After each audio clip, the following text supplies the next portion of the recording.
to Tortilla Talk Tuesday. I am going to go check on my rocks. Is that exciting? No. That's what I'm gonna do. So welcome to Tortilla Talk Tuesday, the most boring video of the week where I don't edit very much and I just answer your questions. So I'm excited to see what crazy questions you ask me down in the comments below. It's very loud in here. I'm gonna check on my rocks. I'll talk to you guys in a minute. You guys, the spider webs in my backyard right now are absolutely insane. Like, if you walk anywhere in my backyard, you instantly become covered in spider webs. It is horrific. Anyway, it's been a while since I was in my backyard looking at how the fruit and vegetables and plant life is doing. Everything's pretty much just dying because it's summer, and summer's the worst season in my opinion. Which is so funny because when I was little, like, summer was my favorite season because I just spend the whole time at the beach. Lots of lemons. That's pretty much all we got. We didn't get any apricots or peaches this year, which totally sucks booty hole. I got the chills. That spider web is so huge. Nothing exciting, just oranges and lemons and lots of spiders. Eric and I are going to record the podcast soon, so I have to go get ready for that. That's all she wrote. My rocks are doing well, I think. I don't know. I really need to go back to the beach and find more rocks because I'm down to like slim pickings now as far as like the rocks that I can tumble. I don't really enjoy rock hunting in the summer because the tides are a lot higher during the day, so it's hard to find like good rocks that you can normally get in low tides. But also the beaches are covered in people who are like, you know, sunbathing, enjoying themselves, and I'm like such a nerd showing up there with like a fanny pack on, like looking for rocks. Like, kind of embarrassing. I really need to go back. Oh, a yellow butterfly, pretty. Who woke up from nap? Did you wake up from nap? Yeah.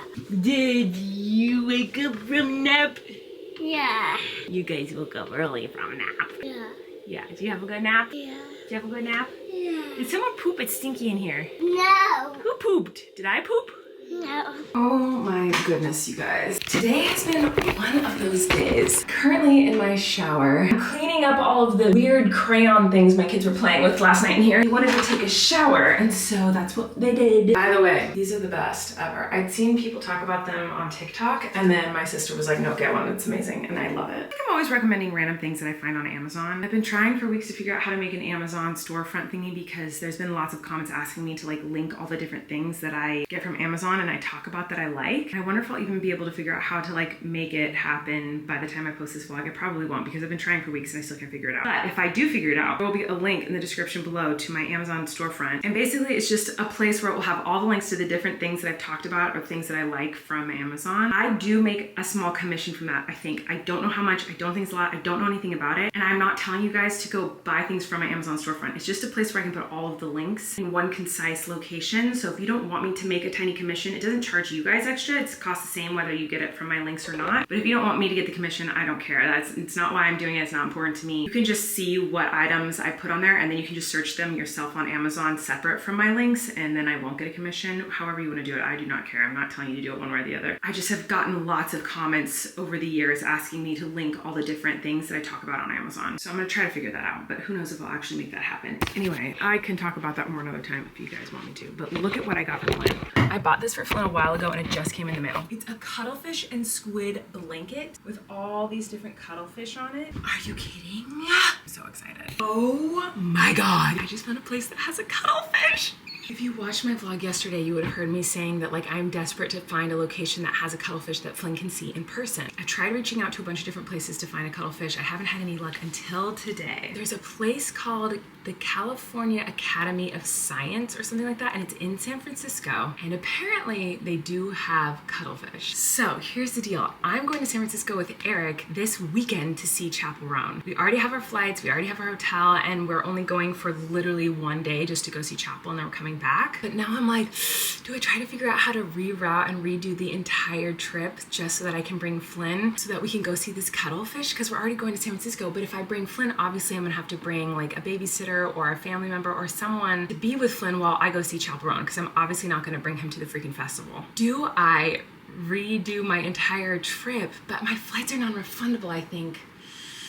I'd also have to leave a couple days earlier. I don't know. I'm freaking out. I have to talk to Eric about this. He's gonna be like, no way. He's gonna say we're gonna have to plan a different trip. This is gonna stress him out, but I'm still gonna throw it on him. Maybe I'll do it in a podcast because we're about to record the podcast. Let's see what he says. Oh my God. I just went outside to play with the kids. I got stung by a wasp. Oh my God. Oh my God. Ow, that freaking hurts. Oh my God, that hurts so bad. I'm pretty sure it was a wasp and not a bee. I didn't get a good look at it. Oh my God, that freaking stings. I felt something sting me on my leg and I was like, ah, because it was like an immediate reaction. Oh my God, ow. And I'm wearing leggings and I was wearing leggings and socks. It stung me through the leggings and the socks. I didn't see a stinger anywhere. It's not in me, which makes me think it's a wasp because wasps don't like let go of their stingers or whatever, but bees do. And I did see something like flying away and it looked like it was a yellow, like a bright yellow, like yellow jacket type of thing. Not a bee, but I barely got a glimpse at it because I was like checking to see if I got stung. Oh my God, ow, that hurts so bad. I should make sure the stinger's not in my leggings or something. Oh my God, that burns. Is it in my sock? Oh, it burns! I feel like getting stung by a bee or by a wasp or anything like that, you forget how bad it hurts. Because I feel like when I was a kid, I got stung by bees like a few times and I remember it hurting, but it's like kind of like when you become an adult, you're like, oh yeah, bee stings, those suck. But when you finally get stung by a bee again, it like, oh my God, you get reminded of how freaking painful it is. It's not fun. I'm using this bug bite thing. This thing is literally one of my favorite tools that I have in my house. Like this is like a must have to have it in the summer. I use it for mosquito bites. So whenever I get bit by a mosquito, you use this thing and you like put it on wherever the bite is and you pull this thing up and it sucks, like suction cups really hard and it sucks out a bunch of the venom or the saliva. I think the mosquito saliva is what itches and burns or whatever. I don't know. But I was like, oh, I wonder if it'll work with this bee sting or whatever kind of sting this is. And I think it is helping. That was so weird. We were all just in the backyard. Flynn and Wesley were with Eric and I was with Maisie and they were over like by our little fountain looking at the water and I was in the yard with Maisie and all of a sudden I just felt this like insane pain on my shin, but I'm wearing long leggings and socks like this. It must have just been through my legging. There's no way that thing got through the sock and the legging. I'm a total baby when it comes to pain, but like, man, this really freaking stings. I wonder what's the difference between like a yellow jacket and a wasp and a bee. Like what's the difference between all the stings? Wesley got stung by a wasp like a week ago, so that's what makes me think it's a wasp. I didn't really see it, honestly. It was like, I got a quick glimpse of something that was a bright yellow. It didn't look like a typical bumblebee color. But when I told Eric that Wesley got stung by a wasp, Eric was like, oh, well, wasps don't sting, they bite. And I was like, what? No, it stung him. Eric was like blown away. He was like, no, wasps bite. They don't sting, they bite. And I have never heard of that before. I wonder if that's like, is that like an East Coast thing? Like, do the wasps in other parts of the country bite? I don't know what he's talking about with a bite. Everything I'm seeing online says they sting, they don't bite. What is he talking about? I think it was a yellow jacket because it was pretty bright yellow. I hope we don't have like a little yellow jacket or a wasp nest somewhere in our backyard because if Wesley got stung last week and I got stung today, I mean, it is summertime, there's lots of bees, we have lots of flowers. The fact that Wesley and I both got stung and my nanny all in the same week, I'm kind of like, uh-oh. Now I'm stressed. Like, what if there's a freaking wasp nest in my backyard? Oh my God. Anyway, have fun. Wow, what an adventure. Oh my, it's much later. Mondays are crazy days for me, y'all. They're bananas. Add a wasp sting to the mix, it just gets real funky. But I thought I could get started on some Tortilla Talk questions before I give my kids a bath. Let's see how that goes. Let's see what you guys asked me today. Monica said, Tortilla Talk question, favorite thing about being married? I think a better question would be, what's my favorite thing about Eric? Not what's my favorite thing about being married, because I don't think I would care if I was married or not to Eric. I mean, I want to be with Eric.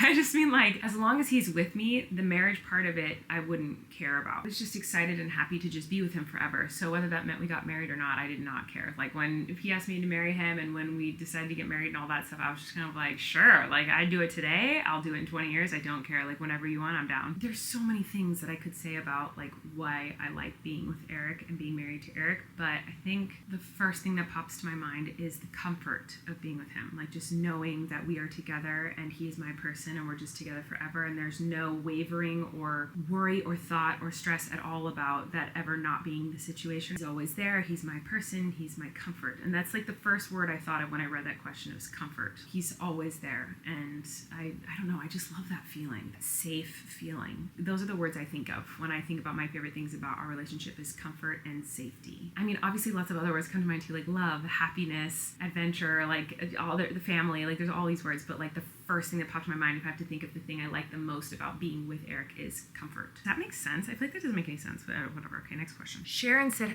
is this not in focus? I feel like I need a light or something. Okay, Sharon said, Tortilla Talk question, have you ever been to Australia? And if not, do you ever plan on it in the future? We have the amazing Australia Zoo. I know Flynn and the twins would love it so much. I have been to Australia and I have been to the Australia Zoo. I've actually been all over Australia. I went on tour a couple of times and it was so awesome. It was so fun. One of my favorite parts about going to Australia. One time we went to this little island off the coast of Perth. It's called Rottnest Island, and there's these little animals there called quokkas. And I know it sounds stupid with an American accent, but like that's what they're called. And I think they only live there. They're probably at some zoos too or something, but I know that these little animals, they live there and they're so freaking cute. And I guess they don't have any known predators, so they're not really scared of anything. So they'll just like walk right up to you, and they are literally so adorable. And I loved that trip. I loved going and seeing the quokkas. I just remember everyone in Australia being so warm and inviting and welcoming. And one of my favorite pictures I've ever taken on stage at one of my shows was I think I was in Melbourne. I have so many memories in Australia actually, because right when my career first started, I went to Australia and I performed in like restaurants and bars and like random places. And I brought my friend Teeny, and actually that's when she met her husband, her now husband, who was performing with me, and she came with me to help me, and that's how they met.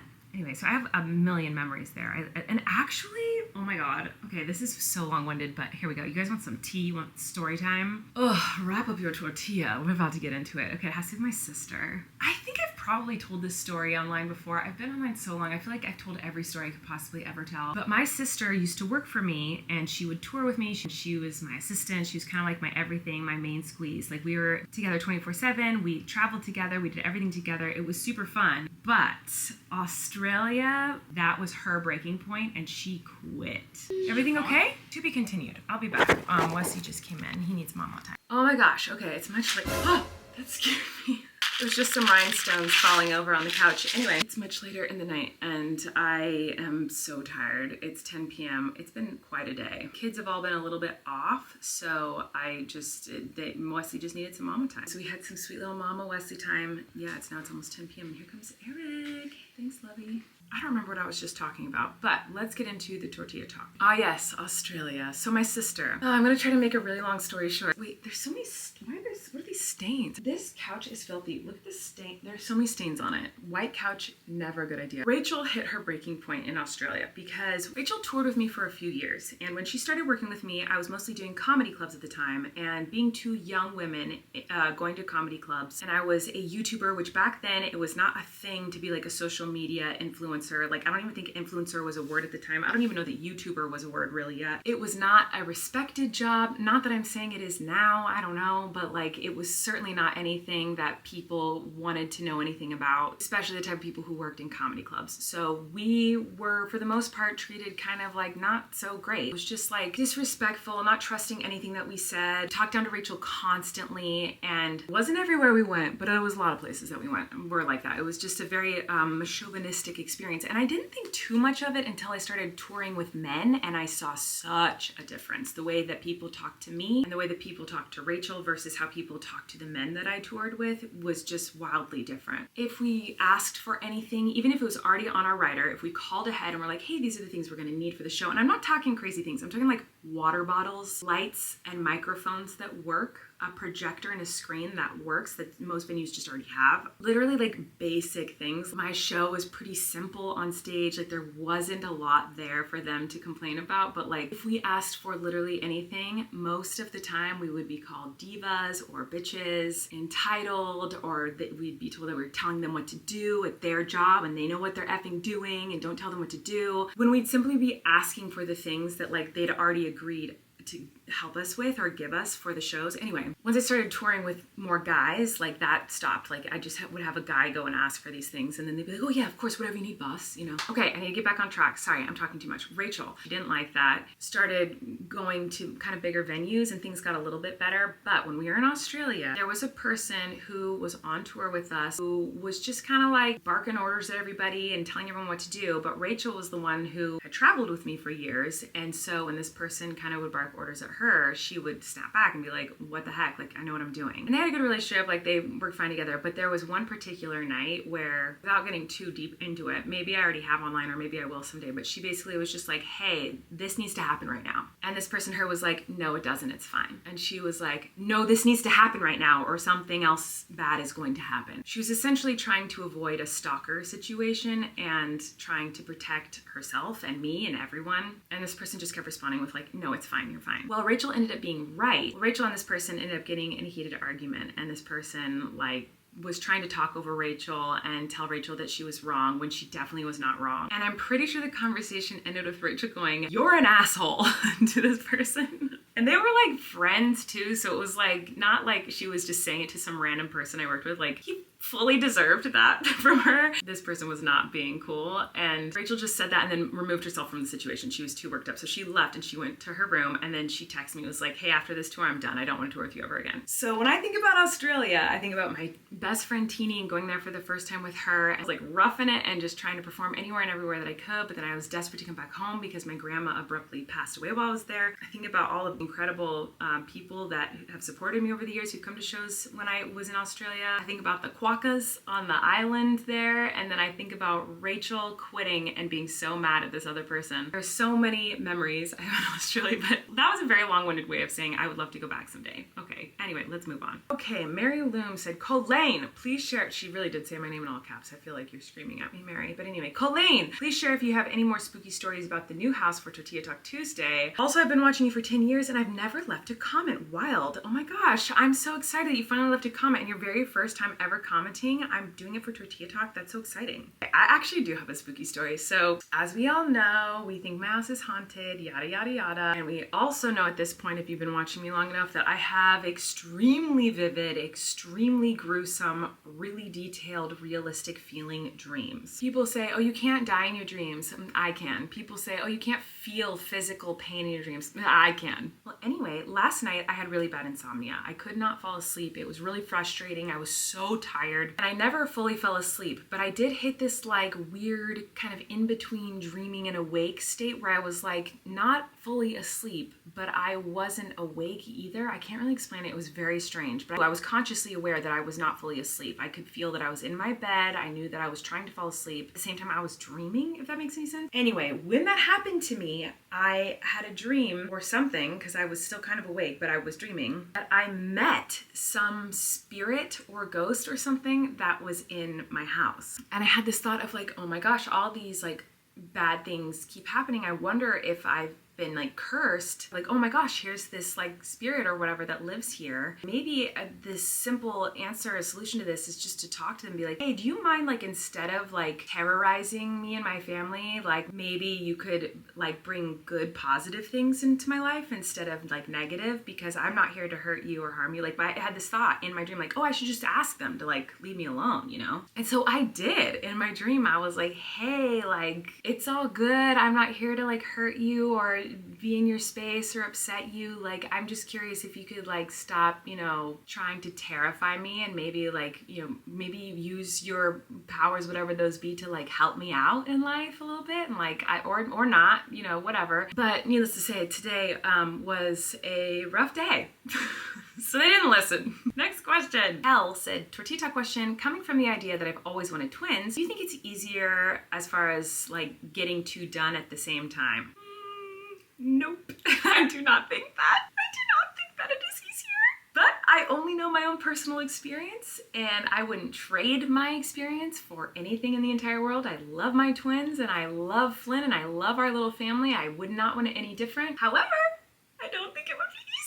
I actually kind of feel like as special and as wonderful as it is to have twins, I feel like having twins sometimes robs me of appreciating moments with each individual child, if that makes sense. And I think anyone with multiple children would feel this way. Like when you're focused on one kid, you don't get to see the other kid's face. And like if you're like Disneyland watching the fireworks, you can't look at both kids' faces at the same time watching magic happen, you know what I mean? But when you have twins who are going through everything at the same time, all the same milestones and all the same experiences, like literally exactly at the same time, like, I can't tell you how often I feel such guilt that I like saw a moment with Maisie but didn't see it with Wesley, or vice versa. And I know that this is, like I said, it can happen if you have multiple children. It doesn't have to be twins. Let me just put it this way. There's a lot of challenging things when it comes to parenting. Just little things, even like when your baby is teething. Like if you've ever had a child, you know that when your baby is teething, it's hard. Your baby is fussy and you can't get them to stop crying and they're just sad and you just want to fix it, but it's really hard when your baby's teething. You know what makes it a little bit harder when you have a baby teething? add another baby teething at the same time. Or like, oh, my kid got the flu for the first time. Scary, stressful, overwhelming. You know what could make that situation a lot harder? Having two toddlers vomiting at the same exact time. On you at the same exact time. When your kid starts to crawl and get into things or starts walking and like it's constantly falling over and bonking their head and it's so stressful, like, oh my gosh, where are they going? Oh my gosh, don't get into anything you don't, blah, blah, blah. That's really stressful and it can be a lot. But you know what makes it harder? When there's two of them doing that at the same time, going in opposite directions. It can be very challenging if your child gets overstimulated and starts to throw a tantrum for some reason, especially if you're in public. Do you know what is not helpful when you're having a toddler with a little tantrum? Another toddler with a little tantrum at the exact same time. I could go on and on, as we all know. I'm not going to, but you get the idea. It's a lot different than just having a kid and then a couple years later having another kid, which is very, very hard as well. I'm not saying one is harder than the other because everyone and every kid and every parent has their own different circumstances and challenges that make their situation unique and difficult in its own way. I can only speak to the experience that I personally have had, and it's really hard. I would not say it's easier to just bang two out at the same time. Like, it is not easier. I feel like I get that question a lot. Like, oh, you got 2 for 1. Like, you got to just get 2 done at once. No. Another twin question. Heather asked, Tortilla Talk question, please tell me twins get easier. I have boy-girl twins and they are 4 months old and it is so hard. Oh, I just want to give you a hug. It's so hard, 4-month-old twins. It's so hard and I love you and you're doing great and I'm so sorry that you're struggling so hard. It is so hard. I'm gonna say to you what a lot of people said to me. When I had Flynn, and Flynn had colic when he was 4 months old, and that was very hard. When I had Flynn, a lot of parents would say to me, try really hard to enjoy the moments because even though it's hard, you're gonna blink and these days will be gone and you're gonna miss those moments with him. When the twins were babies, people gave me that same advice, except for twin parents. Almost every twin parent that I encountered said to me, you just have to survive through the first year. And honestly, that was some of the best advice I could have been given because it really felt like I was barely surviving. And when people said to me, no, appreciate those moments, even in the hard moments, with Flynn, that was helpful to give me a little bit of perspective and to help me to try to enjoy the moments even when they were hard. But with the twins, there were a lot of moments where I really felt like it was impossible to enjoy moments when it was difficult and I hadn't slept in a week and they were waking up every hour and crying and I didn't know what they wanted and I was pumping every 3 hours and they wouldn't take my breast and they only wanted the formula and then they didn't want the breast milk, but then I wasn't making enough breast milk and oh, this one has a rash and this one is coughing and this one's not sleeping and this one is crying again and it was so hard. And I had postpartum anxiety and postpartum depression. It was so hard. And there were so many moments where I told to appreciate these moments and I really felt like it was impossible. I could not. And that led me to feel so much guilt, which made my depression and my anxiety worse because I felt so guilty that everyone's telling me, well, you should really appreciate these moments and soak up these moments because they're fleeting. I was like, I don't think I'm physically capable I don't think that's possible. I'm just too overwhelmed with how hard this is. So when twin parents kind of told me like, hey, just survive it, just get through it, and it will get better. It was almost like I felt like I could breathe a little bit when they would say that because I didn't feel the pressure of like, well, I have to enjoy every moment because this is fleeting. And of course, now I look back on those moments, I'm like, oh, I wish I could have appreciated it more, but I also have grace for myself. Like, I don't think I was physically capable to enjoy a lot of moments back in those times because I was so deep in the trenches. So that's what I'm saying to you. Just survive and don't feel guilty that you aren't enjoying the moments enough or you're not doing everything perfectly. It is so hard. Do your best to be the best mom ever and do what those kids need, but it's okay sometimes to just survive. Because my twins are 2.5 now, and it is still extremely hard. However, it's a different kind of hard. When they're little blobs of cute baby, they can't converse with you, they can't interact with you, they can't tell you how they're feeling. They're just cute little babies. But now, even though it's hard, there's moments where they amaze me. Not to say they didn't when they were 4 months old, they did, but in a different way. They amaze me with the things that they say, with the things that they've learned, watching them become the little humans they're going to become, watching their personalities blossom, being able to feel gratitude from them, whereas a baby can't show gratitude, and nor do they need to show gratitude, it's a baby. But having the twins come up to me and give me a big hug and say, I love you so much, Mommy, I missed you so much, Mommy, I love you, you're my best friend, like hearing those things is like, oh, enough gasoline in my tank to like make it through the next couple of hours. Whereas when they're babies, they can't say those things, obviously. So it's still hard. hard later. It's still hard. Your little recharge button gets pushed every once in a while to help you keep going, you know what I mean? Whereas when they're babies, you just gotta get through it. Like, you gotta enjoy when you can, when you're capable of enjoying and soaking up every moment. Like, of course, do that when you can, but when you can't, it's okay. It's okay to just survive. And you can focus on enjoying and soaking up the moments of later, but know that your feelings are valid, because that is hard. I feel like I've been talking for 8 hours. Oh my gosh, and I've only answered like 2 questions. Courtney said, Tortilla Talk question, are there any tattoos you've wanted over the years that looking back now, you would have regretted if you got them? I don't think so. I don't think I've ever wanted a tattoo except for the one that says Be Brave, which I still really want to get. I just haven't done it yet, but I really want that tattoo and I've wanted it for years. So I don't think I would regret it because I still want it after all this time. And the plan is to get it. I just haven't done that yet, but I've never wanted a tattoo in my whole life. It's never been something I've been interested in because I'm very non-committal. I think tattoos are really cool. I love tattoos. I think it can be such beautiful art. Eric has a bunch of tattoos. I love his tattoos. But to me, that's a very big commitment to have something on my body for the rest of my life. And I have a couple of really cool tattoos. Like, I have my C-section scar. I consider that a tattoo. I think that's a very meaningful, cool tattoo because it means that I survived a very traumatic, scary emergency situation and in the process birthed my twins. And I think that's really cool. I have my line down my tummy, which I forget what that's called now. You're pregnant, sometimes you get this like darker line down the center of your stomach, and I still have that a little bit, and that's like a cool tattoo, right? I don't regret those, and I don't think I would regret the Be Brave tattoo, but I don't know that I would ever get more tattoos than that. I need to call it a night, so I'm gonna go, but thank you for watching this lovely Tortilla Talk Tuesday, and don't forget to leave questions for next week, and tomorrow the podcast is going up, so make sure to be subscribed and follow all the socials for the podcast over there, and I will see you guys in a couple days, or tomorrow, or some day. I don't know. Okay, bye.